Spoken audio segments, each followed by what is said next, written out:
வணக்கம். இந்த வீடியோவில் Nifty 50 bank Nifty Sensex midcap நிஃப்டியோட இன்ட்ராடே லெவல்ஸ் வந்து பார்க்கலாம். ஸோ இன்றைக்கி பார்த்திங்க அப்படின்னா மார்க்கெட் வந்து ஒரு அமோகமான மூவ் வந்து கொடுத்துருக்கு. ஸோ எடுத்ததெல்லாம் ப்ராஃபிட் அப்படிங்கிற மாதிரி வந்து போயிருக்கும். நிறைய பேருக்கு எடுத்த ப்ராஃபிட்டை வந்து என்ன பண்ணுறதுன்னு தெரியாமல் லாரியெல்லாம் பேசியிருப்பீங்கன்னு நினைக்கிறேன். ஸோ எத்தனை வீல் கொண்ட லாரியை கூப்பிட்டு போயிட்டீங்க அப்படின்னு தெரியல. எல்லாம் ஓரளவுக்கு பயங்கரமான ப்ராஃபிட்லாம் வந்து பண்ணியிருப்பீங்க அப்படின்னு நினைக்கிறேன். ஏன்னா அந்தளவுக்கு மார்க்கெட் வந்து மூவ் வந்து கொடுத்துருக்கு. ஸோ நேற்று பார்த்தீங்கன்னா நமக்கு வந்து ஒரு டோஜி கைண்ட் ஆஃப் ஒரு ஸ்பின்னிங் கேண்டில் வந்து பிரிண்ட் ஆகிருந்தது. ஸோ அது வந்து உடச்சிது அப்படின்னா ஒரு ஹையை வந்து உடைக்கணும், இல்லை வந்து ஒரு லோ வந்து உடைக்கணும் அப்படிங்கிற மாதிரி சொல்லியிருந்தோம். ஸோ இவன் தோ நமக்கு வந்து ஒரு பிரேக் அவுட் அப்படிங்கிறலாம் வந்து கிடச்சிருந்தாலும் பெருசாக வந்து மார்க்கெட் வந்து மூவ் ஆகலை. ஸோ ஏன் மூவ் ஆகலை அப்படின்னு கேட்டிங்க அப்படின்னா மார்க்கெட்டில் வந்து வால்யூம் இல்லை, அவ்வளோதான், வேறு ஒன்றும் வந்து கிடையாது. ஸோ மார்க்கெட்டில் வால்யூம் இல்லை. ஸோ வால்யூம் இல்லை அப்படின்னா ஆட்டோமேட்டிக்காக நமக்கு வந்து மொமெண்டம் அப்படிங்கிறது வந்து கம்மியாயிரும். ஸோ இன்றைக்கி பார்த்திங்க அப்படின்னா நிஃப்டி 50 200 பாயிண்ட் வந்து மூவ் வந்து கொடுத்துருக்கு. இருந்தாலும் அது யாருக்கு வந்து பிரோஜனம் அப்படின்னு கேட்டிங்கன்னா யாருக்குமே வந்து பிரோஜனம் வந்து கிடையாது. முக்கியமாக பார்த்தீங்கன்னா ஆப்ஷன் பையருக்கு வந்து பிரோஜனம் வந்து கிடையாது. ஏன்னா நமக்கு மொமெண்டம் மார்க்கெட்டில் வந்து இருக்கணும், அதாவது பயங்கரமான ஒரு மூவ் அப்படிங்கிறது வந்து இருக்கணும். அதுக்கு வந்து வால்யூம் வந்து சப்போர்ட் வந்து பண்ணணும். இதெல்லாம் வந்து நடந்துச்சு அப்படின்னா தான் நமக்கு ஆப்ஷன் பையருக்கு ஒரு ப்ராஃபிட் அப்படிங்கிற மாதிரி நம்ம வந்து கொஞ்சமாவது வந்து நமக்கு வந்து வரும். இல்லை அப்படின்னா ஆப்ஷன் பையருக்கு பெருசாக வந்து ப்ராஃபிட் வந்து வராது. ஸோ இன்றைக்கி பார்த்திங்க அப்படின்னா ஃபுல் அண்ட் ஃபுல் வந்து ஒரு ஆப்ஷன் செல்லருக்கு உண்டான மார்க்கெட்டாக தான் வந்து போயிருக்கு. ஸோ அதனால் வந்து ஆப்ஷன் செல்லருக்கு தான் வந்து காட்டில் வந்து மழையாக வந்து இன்றைக்கி வந்து போயிருக்கு. ஸோ நிறைய பேர் வந்து இந்த ஆப்ஷன் செல்லிங் வந்து எப்படி பண்ணலாம், ஆப்ஷன் செல்லிங் பண்ணோம் அப்படின்னா மோஸ்ட்லி வந்து எந்த வித ரிஸ்க்கும் வந்து இல்லாமல் நம்ம வந்து ஏர்ன் பண்ணலாம் அப்படிங்கிற மாதிரி வந்து கமெண்ட் வந்து பண்ணுறீங்க, டவுட்ஸ்லாம் வந்து கேட்குறீங்க. ஆனால் ஆப்ஷன் செல்லிங் அப்படின்னு பார்த்திங்க அப்படின்னா இருக்கிறதுலே ரொம்ப ரொம்ப அன்லிமிட்டெட் ரிஸ்க் அப்படிங்கிறது ஆப்ஷன் செல்லிங்கில் தான் வந்து இருக்குது.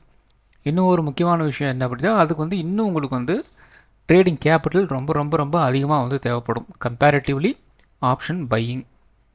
ஸோ ஆப்ஷன் பையிங்கில் உங்களுக்கு வந்து ஒரு லாஸ் வருது அப்படின்னா நீங்கள் ஒரு 5000க்கு நீங்கள் வந்து ஒரு லாட் எடுக்கிறீங்க அப்படின்னா அந்த 5000 உங்களுக்கு இன்கேஸ் உங்களுக்கு லாஸ் வருது அப்படின்னா அந்த 5000 உங்களுக்கு வந்து லாஸ். ஆப்ஷன் செல்லிங் நீங்கள் வந்து எடுக்கிறீங்க அப்படின்னா உங்களுக்கு பை சான்ஸ் நீங்கள் எடுத்த ட்ரேடுக்கு மார்க்கெட் ஆப்போசிட்டாக போச்சு அப்படின்னா லாஸ் அப்புங்கிறது வந்து கண்டிப்பாக வந்து லிமிட்டடாக வந்து இருக்கவே வந்து இருக்காது. அதெல்லாம் வந்து புரிஞ்சுக்குங்க. ரொம்ப ரொம்ப இருக்கிறதுலே வந்து ஹைலி ரிஸ்க் அப்படின்னு பார்த்தீங்க அப்படின்னா ஆப்ஷன் செல்லிங்கில் தான் வந்து இருக்குது. ஸோ அதனால் வந்து பிகினர்ஸ் அல்லது இன்டர்மீடியட் கூட நீங்கள் வந்து ஆப்ஷன் செல்லிங் பக்கம் வந்து போகாதீங்க.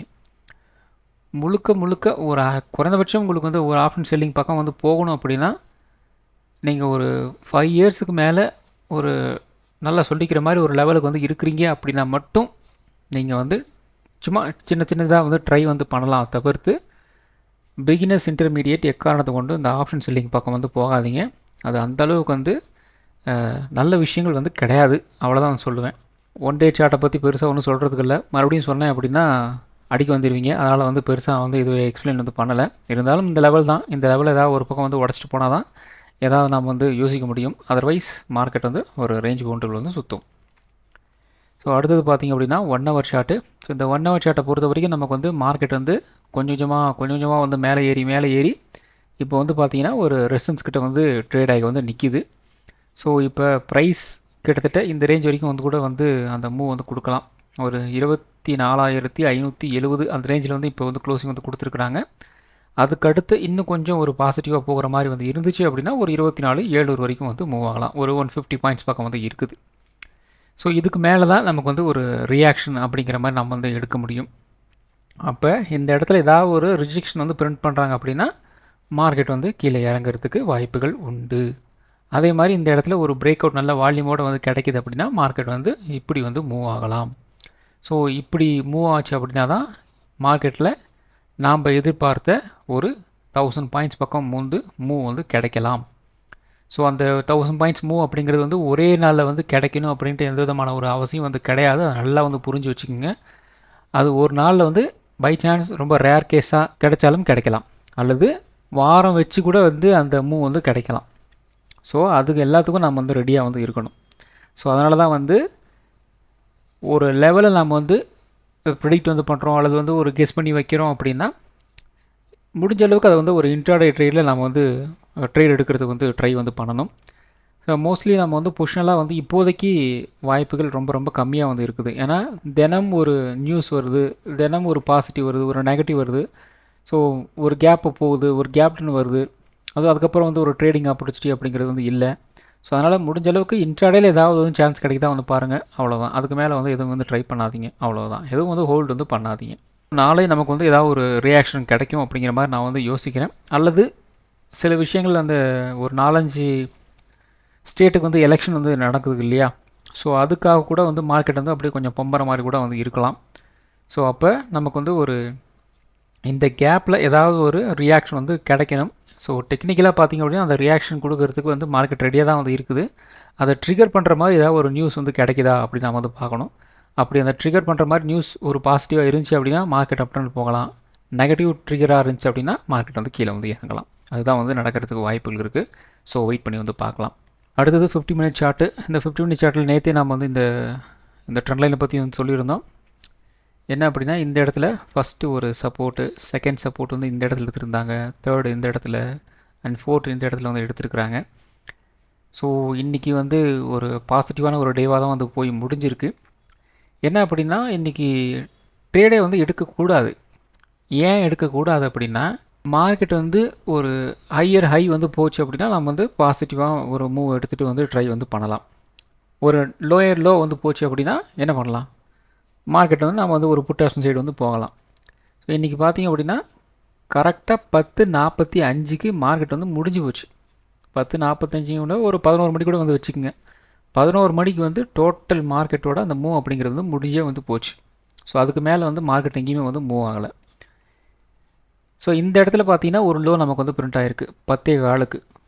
இப்போ நீங்கள் வந்து நம்ம ஒரு நெகட்டிவ் சைடு வந்து போகணும் அப்படின்னா இந்த லோவை வந்து கட் பண்ணணும். 10:15 லோ இருக்கு இல்லையா, அதை வந்து கட் பண்ணணும். இன்றைக்கி எங்கேயாவது ஒரு லோயர் லோ அப்படிங்கிறது நமக்கு எங்கேயாவது வந்து ஃபார்ம் ஆகிருக்கா பாருங்கள், சுத்தமாக வந்து கிடையாது. அதே மாதிரி அப் ட்ரெண்ட் போகணும் அப்படின்னா இந்த இடத்துல இந்த 11 மணி வந்து ஒரு ஹை வந்து பிரிண்ட் ஆயிடுச்சு இல்லையா, அதை வந்து ஒரு பிரேக் ஒரு கொடுத்துட்டு வந்து மேலே போயிருக்காங்களா அப்படின்னு பார்க்கணும். போகவே இல்லை. ஸோ கொஞ்சமாக லைட்டாக வந்து ஒரு பிரேக் அவுட் கொடுக்குற மாதிரி வந்து காமிக்கிறாங்க. ஆனால் அந்த கேண்டில் வந்து இந்த ஹைக்கு மேலே வந்து க்ளோசிங் வந்து கொடுக்க மாட்டேங்குது. அப்போ ஆட்டோமேட்டிக்காக இங்கேயும் பார்த்தீங்கன்னா ஒரு ஹையர் ஐபிங்கிறது நமக்கு வந்து இல்லை. அப்போ இது மாதிரி டேட்டில் நம்ம என்ன பண்ணணும் அப்படின்னா ட்ரேடே வந்து எடுக்கக்கூடாது, அவ்வளோதான். ஸோ சில நாட்கள் நமக்கு வந்து ட்ரேட் எடுக்கிறதுக்கு பேக் டு பேக் நமக்கு வந்து ஆப்பர்ச்சுனிட்டி வந்து கிடச்சிட்டே இருக்கும். சில நாள் வந்து ஒரே ஒரு ட்ரேட் எடுக்கிறது கூட வந்து ஆப்பர்ச்சுனிட்டி வந்து கிடைக்காது. ஸோ அப்போ நம்ம என்ன பண்ணணும், ஆப்பர்ச்சுனிட்டி கிடைக்கும்போது நம்ம வந்து ட்ரேட் எடுக்கணும். ஆப்பர்ச்சுனிட்டி கிடைக்கல அப்படின்னா ட்ரேட் எடுக்கக்கூடாது. ரொம்ப ஃபோர்ஸ் வந்து பண்ணக்கூடாது, அவ்வளோதான். இந்த இடத்துல உங்களுக்கு வந்து தோணலாம், இந்த இடத்துல ஒரு 2 உங்களுக்கு வந்து ஒரு நல்ல ஒரு புல்லிஷ் கேண்டில் மாதிரி வந்து பிரிண்ட் ஆகிருக்கு, கொஞ்சம் ஹை வந்து பிரிண்ட் ஆகிருக்கு அப்படிங்கிற மாதிரி உங்களுக்கு வந்து தோணும். ஆனால் வால்யூமை பாருங்கள், வால்யூம் வந்து ரொம்ப ஆவரேஜாக வந்து இருக்குது. ஸோ இதுக்கு முன்னாடி இருக்கிற அந்த கேண்டில்ஸ்லாம் இருக்கு இல்லையா, அதை விட இந்த கேண்டில் வந்து பெருசாலாம் நம்ம அதிகமான வால்யூமெலாம் வந்து இல்லை. அதுக்கப்புறம் பார்த்திங்க அப்படின்னா நெக்ஸ்ட் கேண்டிலே வந்து கீழே வந்து இறங்கிருச்சு பாருங்கள். நம்ம ஒரு பாசிட்டிவான மார்க்கெட்டை பற்றி நம்ம யோசிக்கணும் அப்படின்னா மார்க்கெட்டில் ஒரு ஹையர் ஹை அப்படிங்கிறது ஃபார்ம் ஆகணும். அதே மாதிரி தான் வந்து லோயர் லோ அப்படின்னு ஃபார்ம் ஆனால் மட்டும்தான் ஒரு நெகட்டிவ் பற்றி நம்ம வந்து யோசிக்கணும். இன்பிட்வீன் நேமில் மார்க்கெட் எங்கேயுமே வந்து மூவ் ஆகலை அப்படின்னா ட்ரேட் எடுக்கிறதே நம்ம வந்து அவாய்ட் வந்து பண்ணிடணும். ஸோ இது இப்படி உள்ளே போனால் தான் என்ன நடக்குது, நமக்கு வந்து சின்ன சின்ன லெவலில் நமக்கு வந்து ஸ்டாப் லாஸ் வந்து ஹிட் அடிச்சுட்டு வந்து போயிடும். ஸோ நிஃப்டி 50 ஒன்றும் சொல்லிக்கிற மாதிரி வந்து இல்லை. ஏன்னா வெறும் ஒரு 5 பாயிண்ட் 10 பாயிண்ட் அப்படிங்கிறதான் வந்து மூடிட்டு இருந்தது. ஸோ பெருசாக வந்து சொல்லிக்கிற மாதிரி வந்து இல்லை. என்ன அப்படின்னா இந்த 24,480 வந்து உடச்சாங்க அப்படின்னா குறைந்தபட்சம் ஒரு 24,600 வரைக்கும் வந்து மூவ் ஆகலாம் அப்படின்னு சொல்லியிருந்தோம். அது மூவ் ஆகிருக்கு, ஆனால் வந்து அந்த அளவுக்கு வால்யூம் வந்து சப்போர்ட் வந்து பண்ணலை. பெருசாக வந்து மொமெண்டம் வந்து இல்லை. அதன் காரணமாக அந்தளவுக்கு வந்து சொல்லிக்கிற மாதிரி வந்து ஆப்ஷன் ப்ரீமியம் அந்தளவுக்கு வந்து மூவ் வந்து ஆகிருக்காது, அவ்வளோதான். ஸோ நாளை நமக்கு வந்து ஒரு ரேஞ்ச் பவுண்டாக வந்து இருந்துச்சு அப்படின்னா 24,680 ரெசிஸ்டன்ஸாக வந்து இருக்கும். சப்போர்ட் வந்து ஒரு 24,500 வந்து இருக்கலாம். 24,500 பிரேக் டவுன் வந்து ஆகுது அப்படின்னா குறைந்தபட்சம் ஒரு 24,400 24,380 வரைக்கும் வந்து கீழே இறங்கலாம். 24,680 நமக்கு வந்து ஒரு பிரேக் அவுட் வந்து ஆச்சு அப்படின்னா குறைந்தபட்சம் ஒரு 24,780 24,800 இந்த ரேஞ்ச் வரைக்கும் ஒரு அப்டேட் போகிறதுக்கு வந்து வாய்ப்புகள் இருக்குது. அடுத்தது பார்த்திங்க அப்படின்னா பேங்க் நிஃப்டி நமக்கு வந்து ஒரு நல்ல மூவ் வந்து கிடச்சிருக்கு. அது பார்த்திங்க அப்படின்னா இதுவும் ஒரு 10:45 11 அங்கேயே வந்து முடிஞ்சு போச்சு. அதுக்கப்புறம் இதுலேயும் பெருசாக வந்து சொல்லிக்கிற மாதிரி வந்து இல்லை. ஸோ வால்யூம் வந்து விளக்கணையை விட்டு தான் தேடுற மாதிரி இருக்குது. அந்த ரேஞ்சில் தான் வந்து வால்யூம் வந்து இருக்குது. பெருசாக சொல்லிக்கிற மாதிரி வந்து ஒன்றும் வந்து இல்லை. ஆனால் மார்க்கெட் அப்ட்ரெண்ட் போயிருக்கு, போய் ஒரு பிரயோஜனம் வந்து கிடையாது. ஸோ நாளை நமக்கு வந்து ஒரு ரேஞ்ச் பாயிண்ட்டாக வந்துருந்துச்சு அப்படின்னா ஒரு 57,600 ரெசன்ஸாக வந்து இருக்கும். சப்போர்ட் வந்து ஒரு 57,100 57,000 வந்து இருக்கலாம். 57,000 உடைச்சாங்க அப்படின்னா குறைந்தபட்சம் ஒரு 56,700 வரைக்கும் வந்து கீழே இறங்கலாம். 57,600 உடைச்சாங்க அப்படின்னா குறைந்தபட்சம் ஒரு 57,900 58,000 வரைக்கும் ஒரு அப்ட்ரெண்ட் போகிறதுக்கு வந்து வாய்ப்புகள் இருக்குது. ஸோ அடுத்தது சென்செக்ஸ். ஸோ சென்செக்ஸ்லேயும் நம்ம சொன்ன மாதிரி ஒரு 78,800 உடைச்சாங்க அப்படின்னா குறைந்தபட்சம் ஒரு 79,200 எந்த ரேஞ்ச் வரைக்கும் வந்து மூவ் ஆகலாம் அப்படி மாதிரி சொல்லியிருந்தோம். அந்த ரேஞ்ச் வந்து மூவ் ஆகிருக்கு. மூவ் ஆகி ஒரு பிரயோஜனம் வந்து கிடையாது. இதுலேயும் பார்த்திங்க அப்படின்னா ஒரு 11 அங்கேயே வந்து முடிஞ்சு போச்சு. அதுக்கப்புறம் மார்க்கெட் எங்கேயுமே வந்து மூவ் ஆகலை. ஸோ நாளை நமக்கு வந்து ஒரு ரேஞ்ச் பாயிண்ட்டாக வந்துருந்துச்சு அப்படின்னா ஒரு 79,600 ரெசன்ஸாக வந்து இருக்கும். சப்போர்ட் ஒரு 79,000 வந்து இருக்கலாம். 79,000 பிரேக் வந்தாச்சு அப்படின்னா குறைந்தபட்சம் ஒரு 78,800 ஒரு 78,600 இந்த ரேஞ்ச் வரைக்கும் வந்து கீழே இறங்கலாம்.